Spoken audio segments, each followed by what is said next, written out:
दोस्तों, क्या आपने कभी विचार किया है कि तब क्या होता है जब किसी विशेष उद्देश्य की पूर्ति के लिए एक सन्यासी को न चाहते हुए भी अपने ब्रह्मचर्य की प्रतिज्ञा को तोड़कर भोग विलास में डूबकर काम का आनंद लेना पड़े।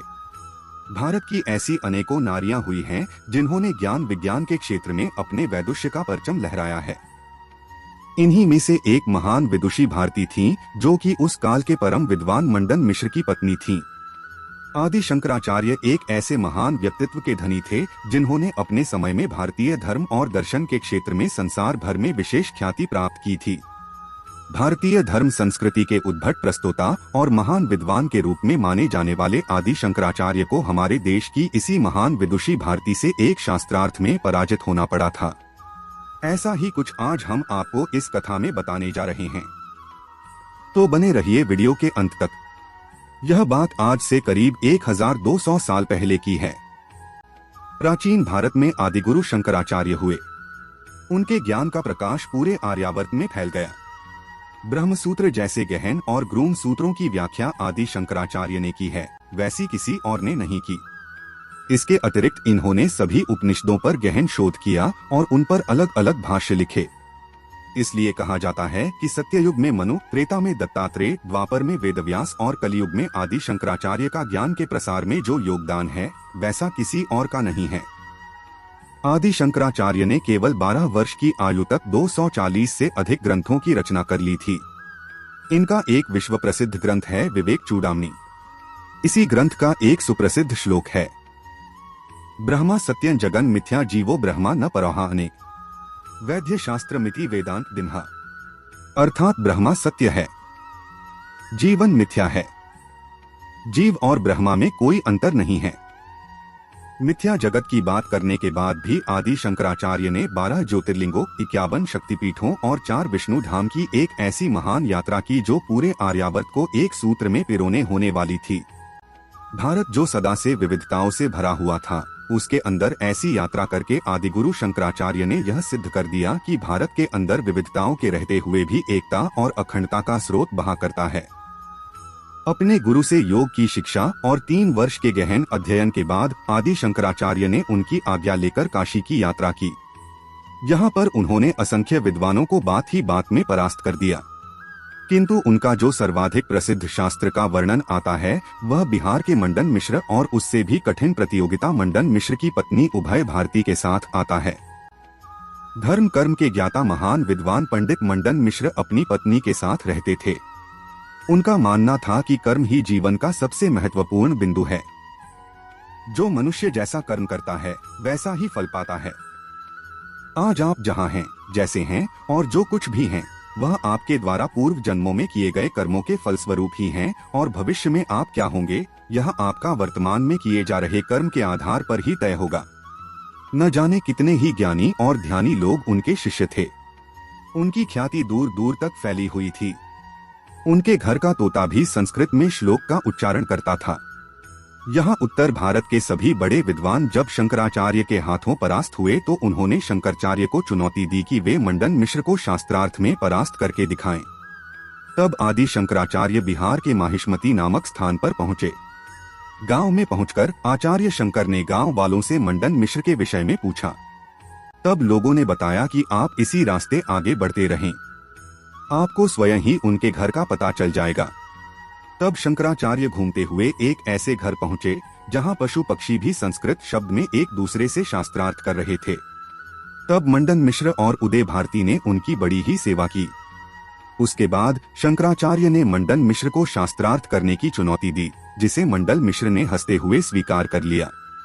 शर्त यह तय हुआ कि यदि आचार्य शंकर विजेता होते हैं तो मंडन मिश्र उनके शिष्य बनेंगे और गृहस्थ आश्रम को छोड़कर सन्यासी हो जाएंगे, तथा यदि मंडन मिश्र विजेता होते हैं तो आचार्य शंकर को उनका शिष्य बनना पड़ेगा। दोनों ने शर्त स्वीकार कर लिया और शास्त्रार्थ करने का समय भी तय हो गया। लेकिन एक दुविधा थी कि 2 महाविद्वान पंडितों के मध्य हो रहे हो। ऐसे विवाद का निर्णय करता कौन होगा? तब शंकराचार्य ने ही कहा कि आप अपनी पत्नी को निर्णय करने दीजिए, वही सही बताएंगी कि कौन विजय हुआ। उनकी यह बात सभी ने मान ली। फिर एक शुभ तिथि को अनेक विद्वानों के बीच भारती ने निर्णायक का पद ग्रहण किया। उसके बाद उन्होंने दोनों विद्वानों के गले में एक एक पुष्पों की माला पहना दी और कहा कि जिसके भी तर्क में दोष होगा, जिसका भी ज्ञान मलिन होगा, अर्थात शास्त्रार्थ के दौरान जिसका भी अपने भावों पर नियंत्रण समाप्त हो जाएगा, उसके गले में पड़ी यह पुष्पों की माला गुमला जाएगी और उसे हारा हुआ घोषित कर दिया जाएगा। इसके बाद आचार्य शंकर और मंडन मिश्र का शास्त्रार्थ प्रारंभ हो गया। आज से पहले किसी भी विद्वान को परास्त करने में शंकराचार्य को अधिक समय नहीं लगा था, किंतु मंडन मिश्र अद्वितीय थे। दोनों को शास्त्रार्थ करते हुए 3 महीने और 16 दिनों का समय बीत गया तो एक दिन मंडल मिश्र के गले में पड़ी माला कुम्भला गई, क्योंकि तर्क के दौरान उन्हें क्रोध आ गया था। तब उसी क्षण उभय भारती ने अपने पति को हारा हुआ घोषित कर दिया और उन्होंने कहा कि आपकी माला कुम्भला गई है, आपकी भावनाओं पर नियंत्रण नहीं रहा, आपके तर्क समाप्त हो गए हैं और इसलिए आप हार जाते हैं। मंडन मिश्र ने भी आचार्य शंकर के प्रभाव को जान लिया था। उन्होंने अपनी पराजय स्वीकार करते हुए कहा, हे भगवान, अब मैंने आपको जान लिया है। आप संसार के कारणभूत हैं, समस्त विशेषणों से रहित है। ज्ञान मात्र स्वरूप होते हुए भी आपने अज्ञानियों के उद्धार के लिए ही यह शरीर धारण किया है। हे आचार्य, कर्म रूपी यंत्र पर घर में तक शास्त्र, घर, स्त्री, पुत्र, भृत्य तथा धन आदि में अभिमान रखकर संसार रूपी कूप में गिरा हुआ था, उससे आपने मेरा उद्धार कर लिया। पूर्व जन्म में अर्जित अनंत पुण्यों के प्रभाव से मैंने आपके दर्शन का सौभाग्य प्राप्त किया तथा शास्त्रार्थ किया, अन्यथा यह सब कैसे हो सकता था।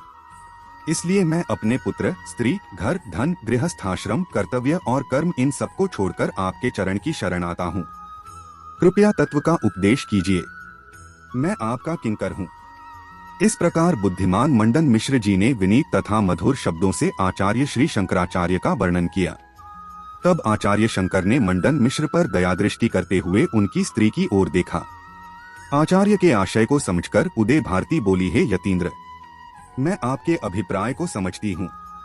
मैंने इस भावी घटना को अपने बचपन काल में ही एक तपस्वी के द्वारा जान लिया था। एक समय मैं अपनी माता के पास बैठी थी, तब एक कांतिमान तपस्वी वहां पर आए। माता ने उनका आतिथ्य कर लेने पर उनसे पूछा, हे त्रिकालज्ञ महात्मन, मैं इस पुत्री के भाग्य के विषय में कुछ पूछना चाहती हूँ। इसकी आयुष्य कितनी होगी, कितने पुत्रों तथा कैसे पति को यह प्राप्त करेगी, धन धान्य संपन्न होकर यह कितने यज्ञ करेगी। तब क्षण भर आंखें मूंद कर उन तपस्वी ने कहा, हे देवी, भूतल पर वैदिक मार्ग के छिन्न हो जाने पर स्वयं ब्रह्मदेव वेद मार्ग के उद्धार के लिए मंडन पंडित के रूप में अवतरित होंगे। जिस प्रकार पार्वती ने शंकर को, लक्ष्मी ने श्री विष्णु को प्राप्त किया, उसी प्रकार तुम्हारी कन्या भी अपने अनुरूप मंडन को पति रूप में पाकर समस्त यज्ञों को करेगी और पुत्रों के साथ बहुत दिनों तक प्रसन्न रहेगी।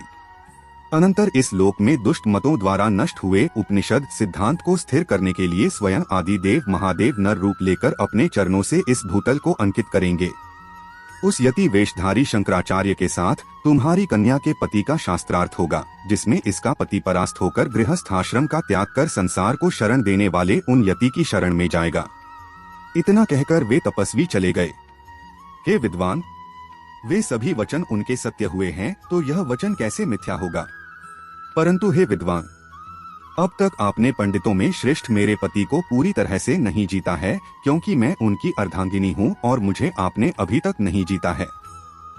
इसलिए मुझे जीतकर आप इन्हें अपना शिष्य बनाइए। यद्यपि आप इस जगत के मूल कारण हो, सर्ववेत्ता परम पुरुष हो, फिर भी आपके साथ शास्त्रार्थ करने के लिए मेरा मन उत्कंठित हो रहा है।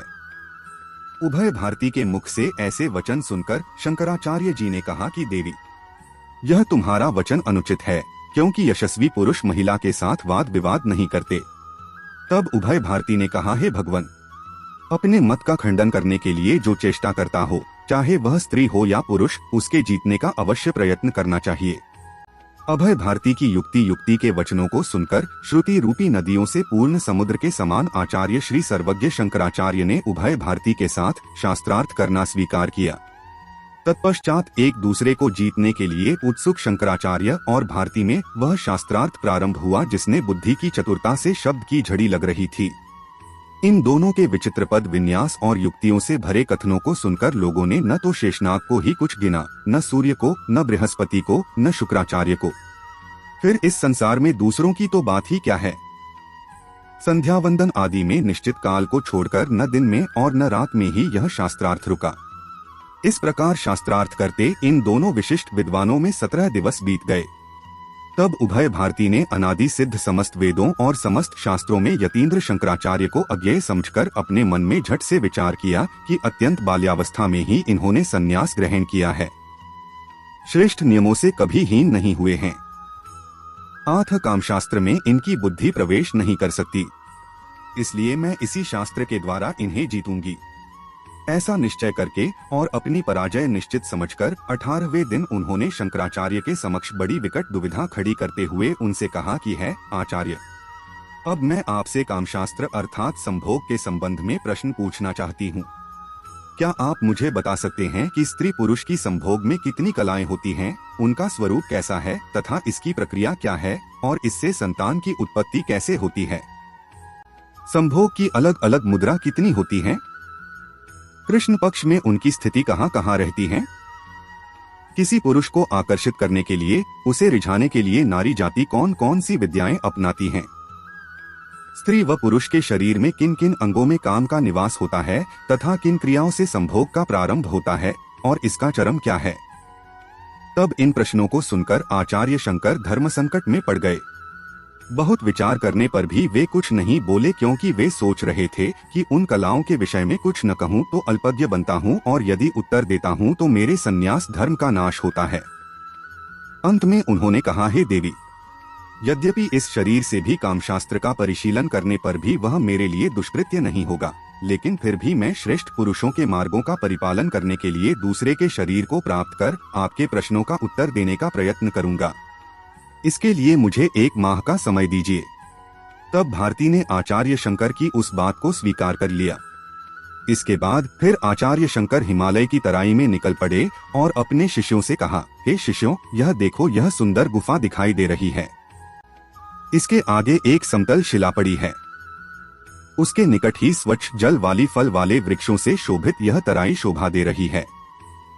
आप लोग यहीं पर रहकर मेरे शरीर की सावधानी से रक्षा करें, जब तक मैं इस अमरूद राजा के शरीर में प्रविष्ट होकर कामकला का अनुभव न कर लूं। अमृत राजा वही आसपास के राज्य का एक राजा था, जिसकी मृत्यु उसी दिन हुई थी।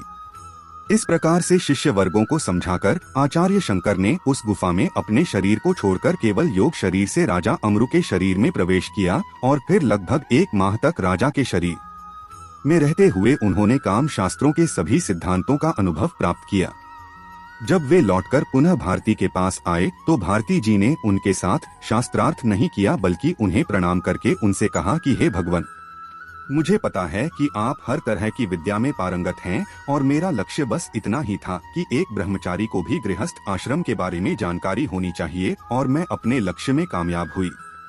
इतना कहने के बाद मंडन मिश्र तथा उभय भारती दोनों ने आचार्य शंकर का शिष्यत्व स्वीकार कर लिया और दोनों ने अपने गृहस्थ आश्रम को छोड़कर संन्यास आश्रम में प्रवेश किया। आज की नारी को भारती के जीवन से शिक्षा लेनी चाहिए, जिसने अपने पति की पराजय को विजय में परिवर्तित करने के लिए शंकराचार्य जैसे महान विद्वान को अपनी तर्क शक्ति से पराजित किया। साथ ही भारत की ज्ञान विज्ञान की परंपरा को बनाए रखने में भी अपना महत्वपूर्ण योगदान दिया।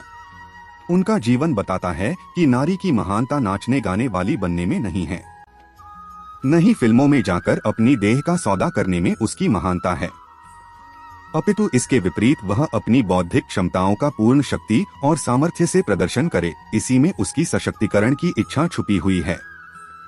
ऐसा करने से ही उसे सशक्त महिला के रूप में जाना जा सकेगा। साथ ही हमें यह भी ध्यान रखना चाहिए कि देश में सांस्कृतिक राष्ट्रवाद को मजबूत करने के लिए हमें अपने सांस्कृतिक इतिहास को सजीवता के साथ अपनी नई पीढ़ी के समक्ष प्रस्तुत करना होगा। तो दोस्तों, यह थी उभय भारती, मंडन मिश्र और आचार्य शंकर की पूरी कहानी। आपको कैसी लगी नीचे कमेंट में अवश्य बताइएगा।